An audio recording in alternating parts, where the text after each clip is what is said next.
मेरे प्यारे देशवासियों, नमस्कार। कोरोना की दूसरी वेव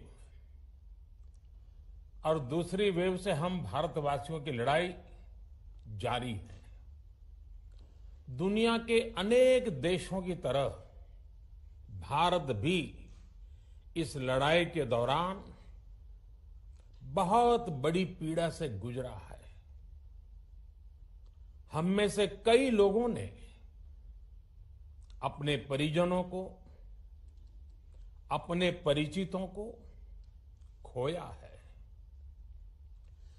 ऐसे सभी परिवारों के साथ मेरी पूरी संवेदनाएं हैं। साथियों, बीते 100 वर्षों में आई ये सबसे बड़ी महामारी है, त्रासदी है। इस तरह की महामारी आधुनिक विश्व ने न देखी थी, न अनुभव की थी।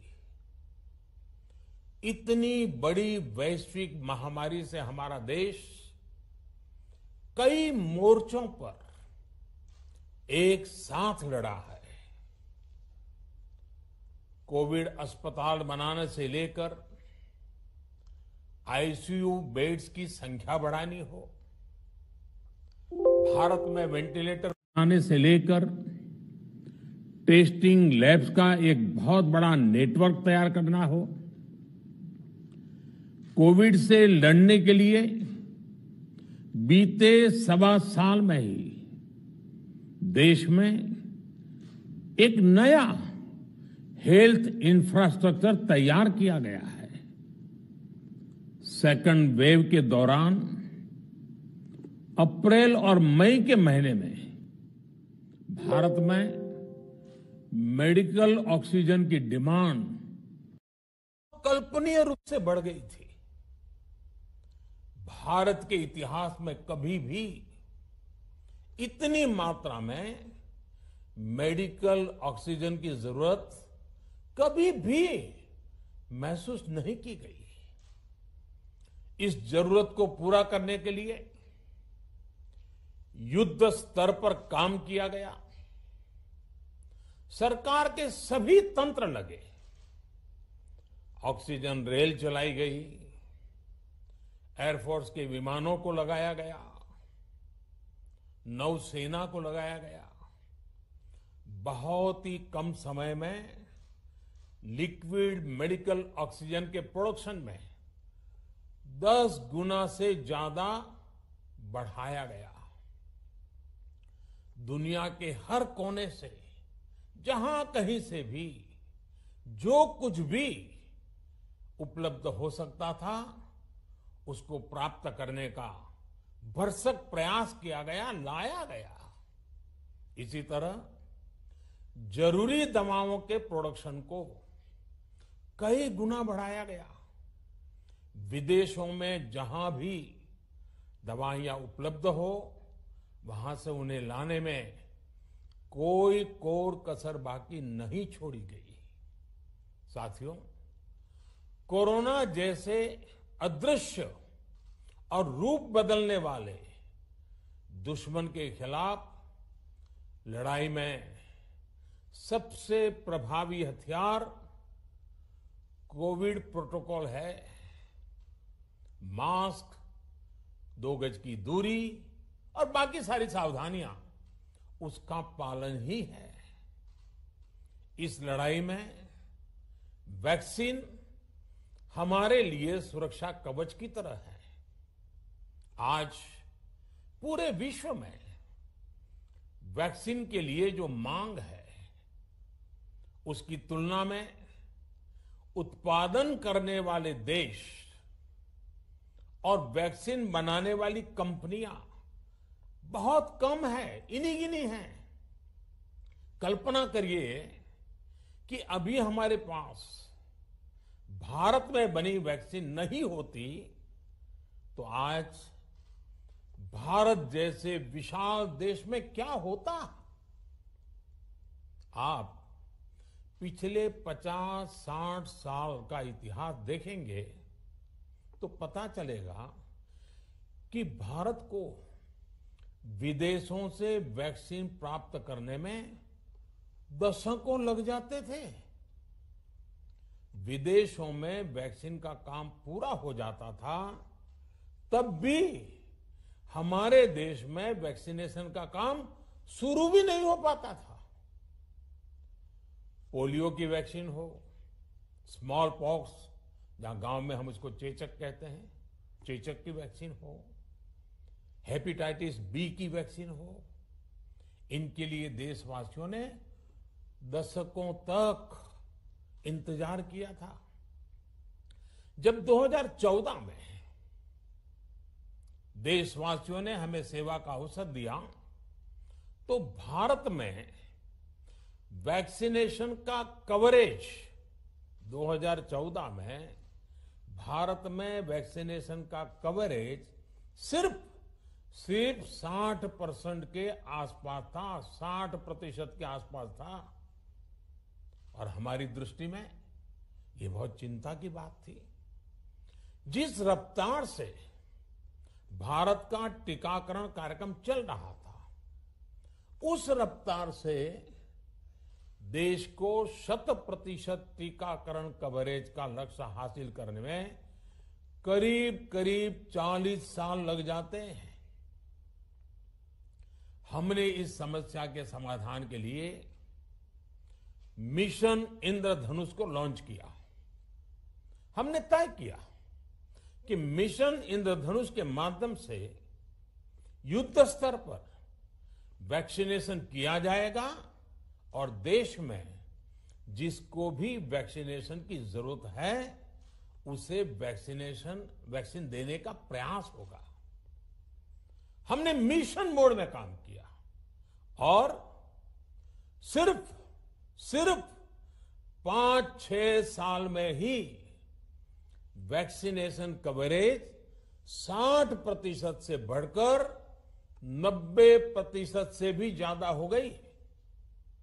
60 से 90, यानी हमने वैक्सीनेशन की स्पीड भी बढ़ाई और दायरा भी बढ़ाया। हमने बच्चों को कई जानलेवा बीमारियों से बचाने के लिए भारत के टीकाकरण अभियान का हिस्सा बना दिया। हमने इसलिए किया क्योंकि हमें हमारे देश के बच्चों की चिंता थी, गरीब की चिंता थी, गरीब के उन बच्चों की चिंता थी जिन्हें कभी टीका लग ही नहीं पाता था। हम 100% टीकाकरण कवरेज की तरफ बढ़ रहे थे कि कोरोना वायरस ने हमें घेर लिया। देश ही नहीं, दुनिया के सामने फिर पुरानी आशंकाएं घिरने लगी कि अब भारत कैसे इतनी बड़ी आबादी को बचा पाएगा। लेकिन साथियों, जब नीयत साफ होती है, नीति स्पष्ट होती है, निरंतर परिश्रम होता है, तो नतीजे भी मिलते हैं। हर आशंका को दरकिनार करके भारत ने 1 साल के भीतर ही एक नहीं बल्कि 2 made in India vaccine launch कर दी। हमारे देश ने, देश के वैज्ञानिकों ने ये दिखा दिया कि भारत बड़े बड़े देशों से पीछे नहीं है। आज जब मैं आपसे बात कर रहा हूं तो देश में 23 करोड़ से ज्यादा वैक्सीन की डोज दी जा चुकी है। 23 करोड़। साथियों, हमारे यहां कहा जाता है, विश्वासेन सिद्धिः, विश्वासेन सिद्धिः, अर्थात हमारे प्रयासों में हमें सफलता तब मिलती है जब हमें स्वयं पर विश्वास होता है। हमें पूरा विश्वास था कि हमारे वैज्ञानिक बहुत ही कम समय में वैक्सीन बनाने में सफलता हासिल कर लेंगे।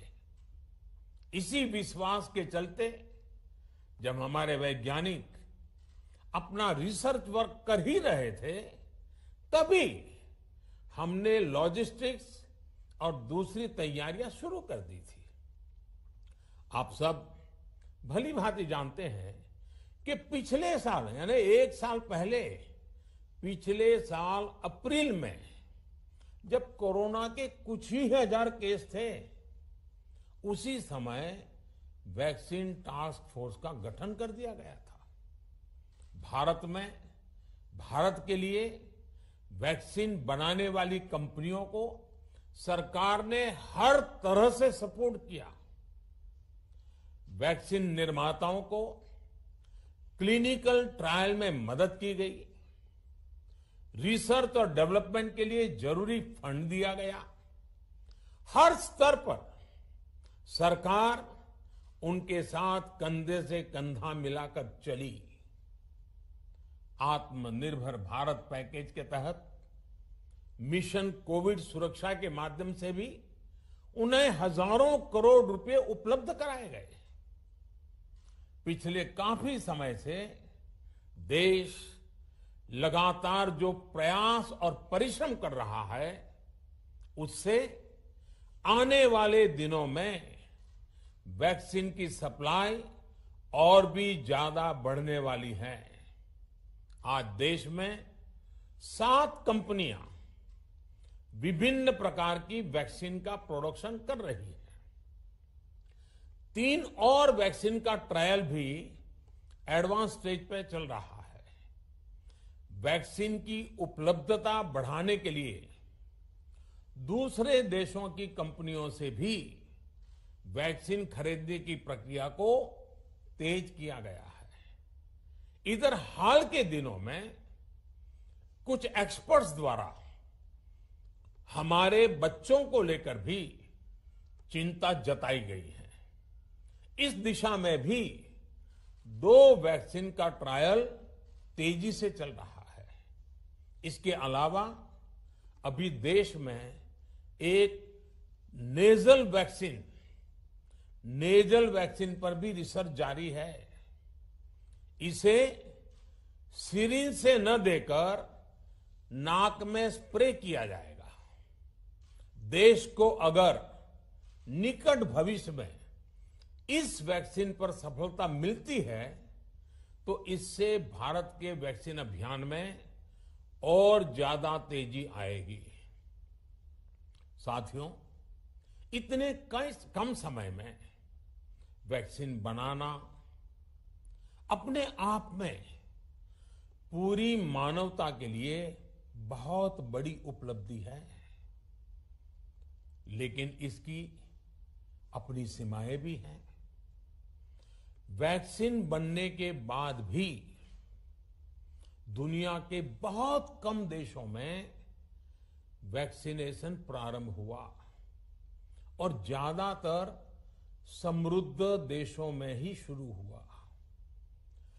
WHO ने वैक्सीनेशन को लेकर गाइडलाइंस दी। वैज्ञानिकों ने वैक्सीनेशन की रूपरेखा रखी और भारत ने भी जो अन्य देशों की बेस्ट प्रैक्टिसेस थी, विश्व स्वास्थ्य संगठन WHO के मानक थे, उसी आधार पर चरणबद्ध तरीके से वैक्सीनेशन करना तय किया। केंद्र सरकार ने मुख्यमंत्रियों के साथ हुई अनेकों बैठकों से जो सुझाव मिले, संसद के विभिन्न दलों के साथियों द्वारा जो सुझाव मिले, उसका भी पूरा ध्यान रखा। इसके बाद ही ये तय हुआ कि जिन्हें कोरोना से ज्यादा खतरा है, उन्हें प्राथमिकता दी जाएगी। इसलिए ही हेल्थ वर्कर्स, फ्रंटलाइन वर्कर्स, 60 वर्ष की आयु से ज्यादा के नागरिक, बीमारियों से ग्रसित 45 वर्ष से ज्यादा आयु के नागरिक, इन सभी को वैक्सीन पहले लगनी शुरू हुई है।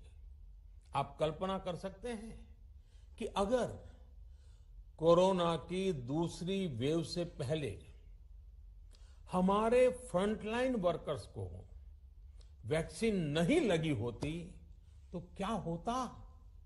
सोचिए, हमारे डॉक्टर्स, नर्सिंग स्टाफ को वैक्सीन ना लगी तो क्या होता। अस्पतालों में सफाई करने वाले हमारे भाई बहनों को, एम्बुलेंस के हमारे ड्राइवर्स भाई बहनों को वैक्सीन ना लगी होती तो क्या होता। ज्यादा से ज्यादा हेल्थ वर्कर्स को वैक्सीनेशन होने की वजह से ही वो निश्चिंत होकर दूसरों की सेवा में लग पाए, लाखों देशवासियों का जीवन बचा पाए। लेकिन देश में कम होते कोरोना के मामलों के बीच केंद्र सरकार के सामने अलग अलग सुझाव भी आने लगे, भिन्न भिन्न मांगे होने लगी। पूछा जाने लगा, सब कुछ भारत सरकार ही क्यों तय कर रही है, राज्य सरकारों को छूट क्यों नहीं दी जा रही है, राज्य सरकारों को लॉकडाउन की छूट क्यों नहीं मिल रही है, one size does not fit all जैसी बातें भी कही गई। दलील ये दी गई कि संविधान में चूंकि हेल्थ, आरोग्य प्रमुख रूप से राज्य का विषय है, इसलिए अच्छा है कि सब राज्य ही करें। इसलिए इस दिशा में एक शुरुआत की गई। भारत सरकार ने एक बृहद गाइडलाइन बनाकर राज्यों को दी ताकि राज्य अपनी आवश्यकता और सुविधा के अनुसार काम कर सके। स्थानीय स्तर पर कोरोना कर्फ्यू लगाना हो, माइक्रो कंटेनमेंट जोन बनाना हो, इलाज से जुड़ी व्यवस्थाएं हो, भारत सरकार ने राज्यों की इन मांगों को स्वीकार किया। साथियों, इस साल 16 जनवरी से शुरू होकर अप्रैल महीने के अंत तक भारत का वैक्सीनेशन कार्यक्रम मुख्यतः केंद्र सरकार की देखरेख में ही चला। सभी को मुफ्त वैक्सीन लगाने के मार्ग पर देश आगे बढ़ रहा था। देश के नागरिक भी अनुशासन का पालन करते हुए अपनी बारी आने पर वैक्सीन लगवा रहे थे। इस बीच कई राज्य सरकारों ने फिर कहा कि वैक्सीन का काम डिसेंट्रलाइज किया जाए और राज्यों पर छोड़ दिया जाए। तरह तरह के स्वर उठे, जैसे कि वैक्सीनेशन के लिए एज ग्रुप क्यों बनाए गए। दूसरी तरफ किसी ने कहा कि उम्र की सीमा आखिर केंद्र सरकार ही क्यों तय करे। कुछ आवाजें तो ऐसी भी उठी कि बुजुर्गों का वैक्सीनेशन पहले क्यों हो रहा है।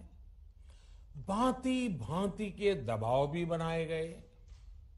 देश के मीडिया के एक वर्ग ने इसे कैंपेन के रूप में भी चलाया। साथियों, काफी चिंतन मनन के बाद इस बात पर सहमति बनी कि राज्य सरकारें अपनी तरफ से भी प्रयास करना चाहती हैं, तो भारत सरकार को क्यों इतराज हो और भारत सरकार इतराज क्यों करे। राज्यों की इस मांग को देखते हुए, उनके आग्रह को ध्यान में रखते हुए 16 जनवरी से जो व्यवस्था चली आ रही थी, उसमें प्रयोग के तौर पर एक बदलाव किया गया। हमने सोचा कि राज्य ये मांग कर रहे हैं, उनका उत्साह है, तो चलो भाई 25% का काम उन्हीं को सुपुर्द कर दिया जाए, उन्हीं को दे दिया जाए। स्वाभाविक है 1 मई से राज्यों को 25% काम उनके हवाले कर दिया गया। उसे पूरा करने के लिए उन्होंने अपने अपने तरीके से प्रयास भी किए। इतने बड़े काम में किस तरह की कठिनाइयां आती हैं, ये भी उनके ध्यान में आने लगा। उनको पता चला पूरी दुनिया में वैक्सीन की क्या स्थिति है, इसकी सच्चाई से भी राज्य परिचित हुए। और हमने देखा एक तरफ मई में सेकेंड वेव, दूसरी तरफ वैक्सीन के लिए लोगों का बढ़ता रुझान, और तीसरी तरफ राज्य सरकारों की कठिनाइयां। मई में 2 सप्ताह बीतते बीतते कुछ राज्य खुले मन से ये कहने लगे कि पहले वाली व्यवस्था ही अच्छी थी। धीरे धीरे इसमें कई राज्य सरकारें जुड़ती चली गई। वैक्सीन का काम राज्यों पर छोड़ा जाए, जो इसकी वकालत कर रहे थे उनके विचार भी बदलने लगे। एक अच्छी बात रही कि समय रहते राज्य पुनर्विचार की मांग के साथ फिर आगे आए।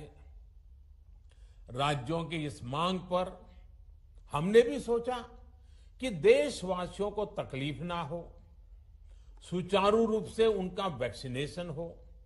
इसके लिए 1 मई के पहले वाली, यानी 1 मई के पहले 16 जनवरी से अप्रैल अंत तक जो व्यवस्था थी, पहले वाली पुरानी व्यवस्था को फिर से लागू किया जाए। साथियों, आज ये निर्णय लिया गया है कि राज्यों के पास वैक्सीनेशन से जुड़ा जो 25% काम था, उसकी जिम्मेदारी भी भारत सरकार उठाएगी। ये व्यवस्था आने वाले 2 सप्ताह में लागू की जाएगी। इन 2 सप्ताह में केंद्र और राज्य सरकारें मिलकर नई गाइडलाइंस के अनुसार आवश्यक तैयारी कर लेंगी। संयोग है कि 2 सप्ताह बाद 21 जून को ही अंतर्राष्ट्रीय योग दिवस भी है। 21 जून सोमवार से देश के हर राज्य में 18 वर्ष से ऊपर की उम्र के सभी नागरिकों के लिए भारत सरकार राज्यों को मुफ्त वैक्सीन मुहैया कराएगी। वैक्सीन निर्माताओं से कुल वैक्सीन उत्पादन का 75% हिस्सा भारत सरकार खुद ही खरीदकर राज्य सरकारों को मुफ्त देगी।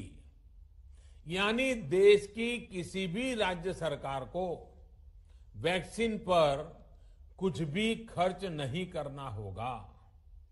अब तक देश के करोड़ों लोगों को मुफ्त वैक्सीन मिली है। अब 18 वर्ष की आयु के लोग भी इसमें जुड़ जाएंगे। सभी देशवासियों के लिए भारत सरकार ही मुफ्त वैक्सीन उपलब्ध करवाएगी। गरीब हो, निम्न मध्यम वर्ग हो, मध्यम वर्ग हो या फिर उच्च वर्ग, भारत सरकार के अभियान में मुफ्त वैक्सीन ही लगाई जाएगी।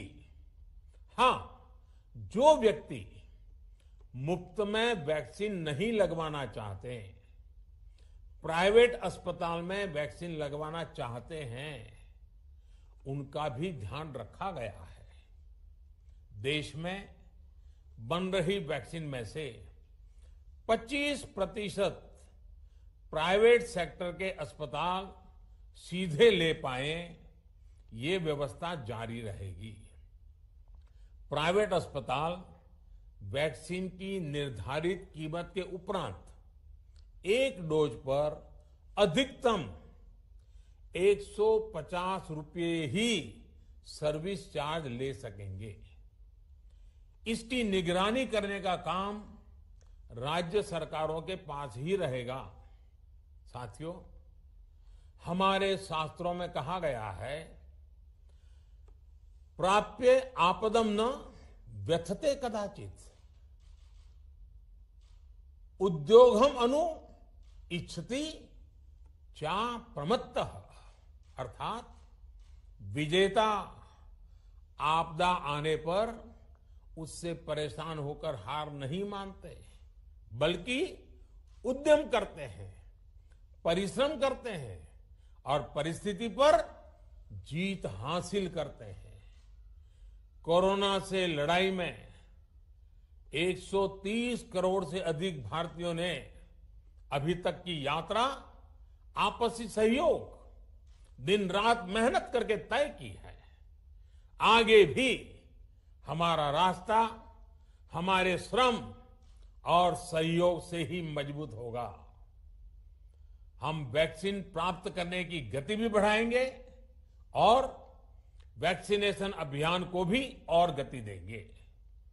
हमें याद रखना है कि भारत में वैक्सीनेशन की रफ्तार आज भी दुनिया में बहुत तेज है, अनेक विकसित देशों से भी तेज है। हमने जो टेक्नोलॉजी प्लेटफॉर्म बनाया है कोविन, उसकी भी पूरी दुनिया में चर्चा हो रही है। अनेक देशों ने भारत के इस प्लेटफॉर्म को इस्तेमाल करने में रुचि भी दिखाई है।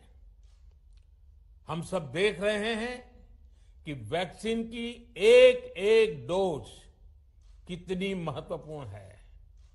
हर डोज से एक जिंदगी जुड़ी हुई है। केंद्र सरकार ने ये व्यवस्था भी बनाई है कि हर राज्य को कुछ सप्ताह पहले ही बता दिया जाएगा कि उसे कब कितनी डोज मिलने वाली है। मानवता के इस पवित्र कार्य में वाद विवाद और राजनीतिक छींटाकशी से ऐसी बातों को कोई भी अच्छा नहीं मानता है। वैक्सीन की उपलब्धता के अनुसार पूरे अनुशासन के साथ वैक्सीन लगती रहे, देश के हर नागरिक तक हम पहुंच सके, ये हर सरकार, हर जनप्रतिनिधि, हर प्रशासन की सामूहिक जिम्मेदारी है। प्रिय देशवासियों, टीकाकरण के अलावा आज एक और बड़े फैसले में, उस फैसले से मैं आपको अवगत कराना चाहता हूं। पिछले वर्ष जब कोरोना के कारण लॉकडाउन लगाना पड़ा था, तो प्रधानमंत्री गरीब कल्याण अन्न योजना के तहत 8 महीने तक 80 करोड़ से अधिक देशवासियों को मुफ्त राशन की व्यवस्था हमारे देश ने की थी। इस वर्ष भी दूसरी वेव के कारण मई और जून के लिए भी इस योजना का विस्तार किया गया था। आज सरकार ने फैसला लिया है कि प्रधानमंत्री गरीब कल्याण अन्न योजना को अब दीपावली तक आगे बढ़ाया जाएगा। महामारी के इस समय में सरकार गरीब की हर जरूरत के साथ उसका साथी बनकर खड़ी है। यानी नवंबर तक 80 करोड़ से अधिक देशवासियों को हर महीने तय मात्रा में मुफ्त अनाज उपलब्ध होगा। इस प्रयास का मकसद यही है कि मेरे किसी भी गरीब भाई बहन को, उसके परिवार को भूखा सोना ना पड़े। साथियों, देश में हो रहे इन प्रयासों के बीच कई क्षेत्रों से वैक्सीन को लेकर भ्रम और अफवाहों की जानकारी चिंता बढ़ाती है। ये चिंता भी मैं आपके सामने व्यक्त करना चाहता हूं। जब से भारत में वैक्सीन पर काम शुरू हुआ, तभी से कुछ लोगों द्वारा ऐसी बातें कही गई जिससे आम लोगों के मन में शंका पैदा हो।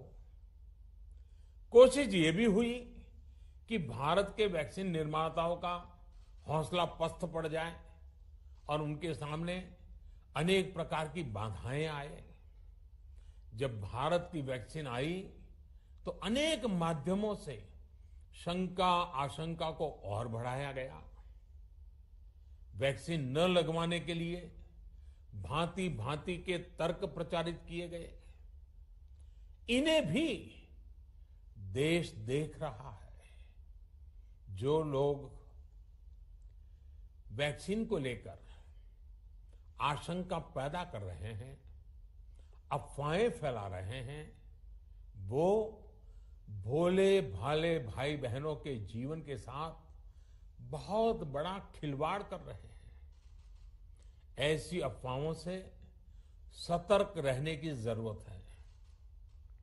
मैं भी आप सबसे, समाज के प्रबुद्ध लोगों से, युवाओं से अनुरोध करता हूं कि आप भी वैक्सीन को लेकर जागरूकता बढ़ाने में सहयोग करें।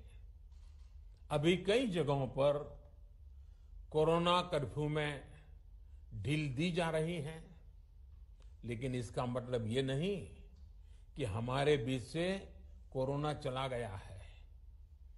हमें सावधान भी रहना है और कोरोना से बचाव के नियमों का भी सख्ती से पालन करते रहना है।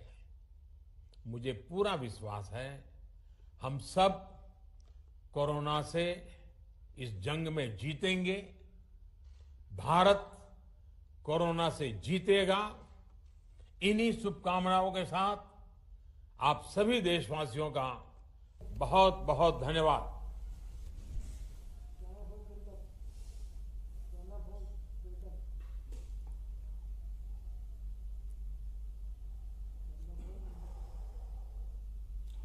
ये अब सीधा प्रसारण देख